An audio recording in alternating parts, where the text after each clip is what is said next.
Today we're going to talk about how to scale your blog business. As you know, this academy is more than just writing blog posts and ranking on Google. It's about being able to run your business effectively so that you can actually rank on Google with ease and make money throughout other products and other revenue streams. But the first thing you have to do is have a foundation of how you plan to scale your blog business.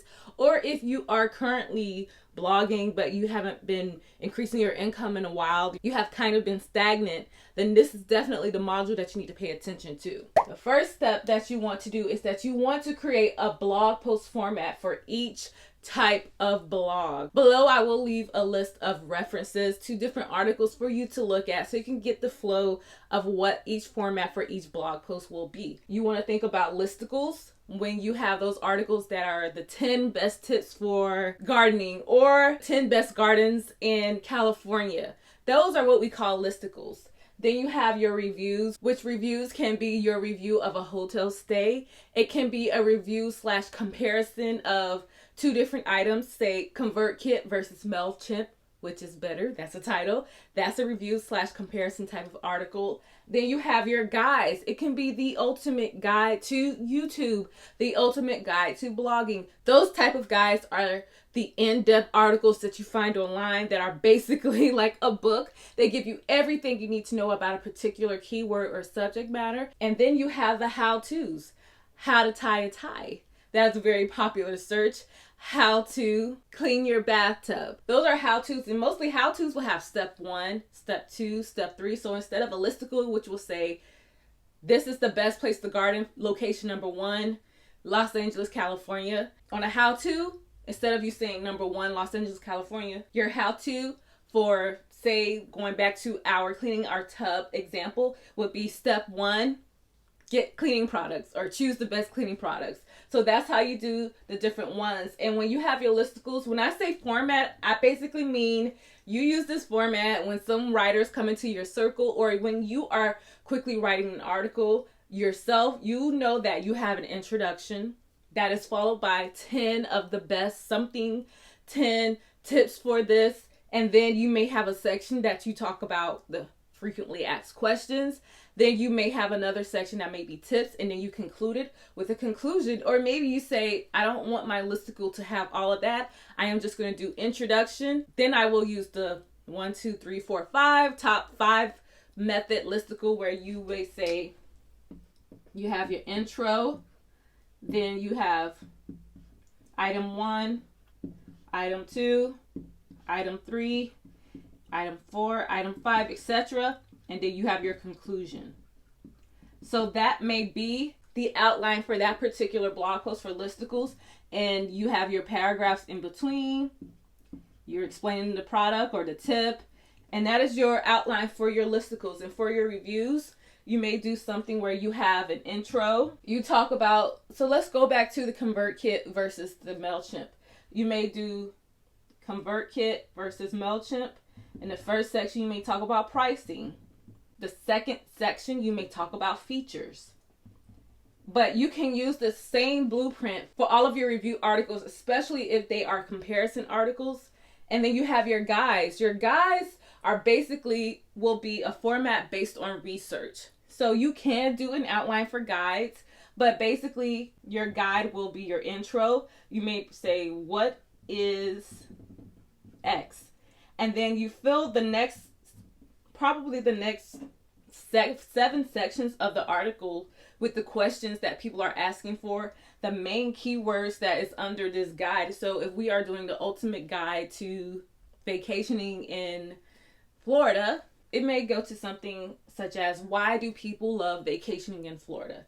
But this is just a loose outline so that every time you're getting ready to write a particular article, you're not starting from scratch. And along with the guides, you might say, why do people love vacationing in Florida? Then you might have a section on packing for Florida, best beaches in Florida, best towns, where to get the best food, best places to visit if you have kids. So that's the kind of things you would think about in your ultimate guides. Your ultimate guides, you always want to think about when someone comes to this ultimate guide, did you answer every question? Did you give them everything that they needed so that they didn't need another article from anyone else? That's what the ultimate guides are for. And then you have your how-tos, which are a step-by-step approach. They are similar to listicles, where you will have an intro, and then this will be like step 1, step 2, step 3. And in between, you definitely have all of the details of how to do that particular step, and definitely have photos. Anytime you do a how-to, have photos for each step so that people can really visualize how to do what you're giving them. Now we're going to go over to write down every step you do for a particular task. This is something I learned from one of my coaches back in the day. She was saying to me, if you have your vision, which if you're on this Blog Ranking Academy, then your vision is to run a successful 5+ figure, plus, up in the 6, 7s, figure blog business. So in the early days, while there's not a lot of people pulling at you, this is your time to start writing down everything you do. Even the things such as how you answer an email, how you go about finding images for your blog posts, how you schedule all of your social media content for the month. Every little thing, start writing it down. And it doesn't have to be some elaborate thing. Just write down bullet points. Create a folder in Google Doc that is labeled standards of operations for my blog, or you can say my blog SOPs. And this is where you start to build it over the years. And not only is it good to write it down, but it's also good to record yourself doing it. So some people that you may hire in the future, they like to read it and have a reference quickly. But there are some people who like to watch you actually doing it. And there are some people like me where I like to watch you do it, and then I like to read the notes to kind of make sure I am secure in what you are asking me to do. So you can start doing this, and in a folder, you can, so say you do a document about how to edit photos for your website and how to upload them to the website. You will write down the bullet points, but you may have a link to say, watch the full video here. And then you can use a software called Loom. It's free at first, but it's pretty cheap for you if you want to buy the subscription plan. And then you just send them to that Loom video. That Loom video will be there forever. So anybody who comes in the future and you are at a space where you're becoming overwhelmed, at least you know that before everything got crazy, you started writing down all of your processes and recording them, and you started creating a folder. And in your SOP folder, you may have a marketing folder, which goes further into like the social media task. And then you might have a blog folder, which may go into all of the things you need to do for a blog post, such as writing, editing, photos. And then you just keep working on it. There might even be an email folder of how you create your emails. Where do you put them at? How do you log into the software? It's like a ConvertKit or MailChimp to put the email copy into those different softwares. So this is the things to think about right now. Then you want to use tools to help you blog faster. This is why we have tools. This is why tools exist today, such as Bramework, where we are the ones that help you get this format quickly. So if you already know that you have a certain format in your head, when Bramework gives you our recommended format, then you'll say, okay, I like yours, but I want to add a little bit of touch of what I already normally do. But what Bramework does is just help you get to that end of that article faster. So you will get outlines from Bramework. You will get first drafts from Bramework. You will get article rewrites when you are updating blog posts in the future and you want to revamp a paragraph you've already written 5 years ago. You have tools like Bramework that get you there faster, so you are not spending hours and hours upon creating a new blog post or updating an old blog post. Now you can cut that time in half. And then you have software like Canva that allows you to create beautiful graphics so that you look professional. Your stuff looks really good online. And I also use Canva every day for editing photos. I just like to go in there, edit my photos, size them up appropriately, get the nice filters on them that look good online. Then I can also add different graphics for my YouTube videos through Canva. Then you have tools like Buffer that helps you schedule your social media posts in advance. It's so convenient, so simple, especially at the beginning when you're trying to figure things out. It's good to have a tool like Buffer where you can schedule to all the major social media platforms with one button. I love that. And then I recommend for you to help scale your business is to read Who not how. This book is very important because if you're like me, I treated my blog, or I still do treat my blog like it is, I hate to say this, like it's my baby. It's very personal to me. So when I'm thinking about doing a new project, I never think about who's going to do it. I always think about how I am going to do it. And then I get stressed out because while I'm doing this project over here, everything else that's supposed to keep the business going is suffering because I'm the only person working on the blog. That's not going to scale your blog. You will have a 6-figure blog by yourself, but if you're really trying to scale it to the next level, you need to figure out who is the person that's going to get the how done. So if you are thinking about revving up all of your articles, who do you need to help you rev up the articles? You can't write all those articles yourself. You will be burnt out. So then you have to start going on websites like Fiverr and Upwork, looking for writers, asking people in your community who follows you, are you a writer? Do you love writing about this subject? And then you'll be able to scale your blog business way faster. Please do not do like me. I am still learning how to let things go because I was forced to with my health. My health forced me to go look for help. And I don't want you to get to the point where I am right now. I want you to look for that help right now to help you. This will jumpstart the scaling of your business. I promise you. You just have to invest your time in looking for the people, and you have to invest your money. The final step to scaling your blog business is to plan out your team. Please do this. And although you may not be at the phase where you need a team, think about who you will want to hire in the future. Start thinking about these things. Don't wait till you are at a stressful moment and you're hiring people out of just scarcity mindset, or you just trying to survive. Know who you want to hire. For me, for a standard blog business, these are the standard people that you need to get you going and to think about in the future. And up under all of these people, you can add more people to kind of help the person over that particular subject. But at the beginning, just start thinking about these key people. The first person you want to think about is your marketing manager. You are spending so much time on these blog posts, building your authority. Who is going to make sure that you have the right social media people, making sure that they are doing their job?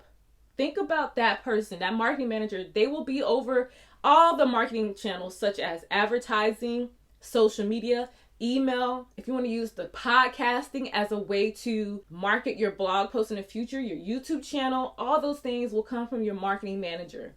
Then you want to think about writers. How am I going to find writers? What type of writers do I want to have? What kind of experience do I want to have from them? And how many writers do I want to start out with within the next year? Do I want to start with 2 strong writers, or do I just want to focus on one to help me just get comfortable with managing people? It's all up to you, but start thinking about this right here.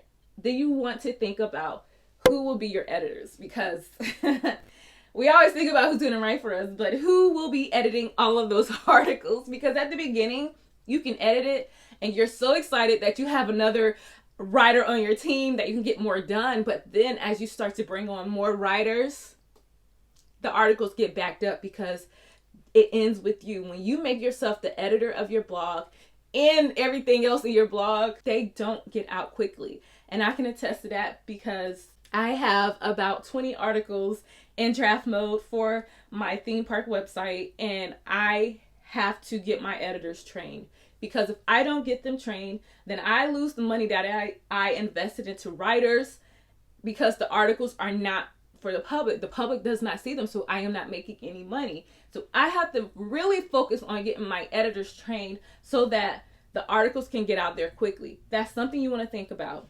Then you want to look into finding an OBM. An OBM is an online business manager. So just kind of think of them as like another executive on your team who is your right-hand person that will help you plan and optimize your blog business. Because when we talk about the vision and the mission of our blog, yes, we have all of that. But we need someone who's going to help us stay on track, help guide us to make sure that we are keeping up with our goals, that we are hiring the right people. They help us strategize. You want this person to be on your team when you can. Then you have your VA, that's a virtual assistant. You want someone to help you manage those emails, to help you do those tasks that are time consuming, tedious. You don't like doing it. So for me, I hate editing photos in Canva. It takes up too much time because I have too many photos when I come back from theme parks and traveling in Florida. I need someone in Canva to edit those photos. I also need someone to answer emails and to manage my relationship with the affiliate partners I'm with, because I just don't get back to them in time, and I need a VA to do that. So that's what you want to think about. What do you want your VA to do in the future? Then you want to think about hiring a photographer. With blogs, and I don't really care what industry you're in, imagery is key. Whether you have someone designing infographics for your blog posts or someone that's helping you get those photos captured that you need someone that will be focusing on photography for you. There's one thing to have words, but when people come to your website, they want the full vision. They want the words with the photos. The words and the photos have to be together. They work hand in hand. So that's someone you want to think about. These are just the key people to help you scale your blog business into that 6 to 7 figure blog that you want. Think about them. And I know you're like, well, I don't have any money right now. That's why you just start with who you need right now. At the beginning, I needed writers to help me. So I just went on Fiverr. I looked through a bunch of profiles and I found someone who I could afford. I budgeted at the time $100 to $200 a month for writers. What is it to invest $200 a month to writers? They're going to help you get there. Think about that. And then once you start making money, because now you've got revenue from an ad display network, now you can think about hiring an editor. Pay them a certain amount per hour, whatever you can afford per hour. If you only can afford 3 hours a week of editing or 4 hours a week of editing, say, I can give you $20 per hour for 4 hours per week just to edit some blog posts for me, just to help me. I do the rest, but just give me 4 hours a week of editing and I'll pay you $20. So just think about what can you afford and start there. I hope this helps.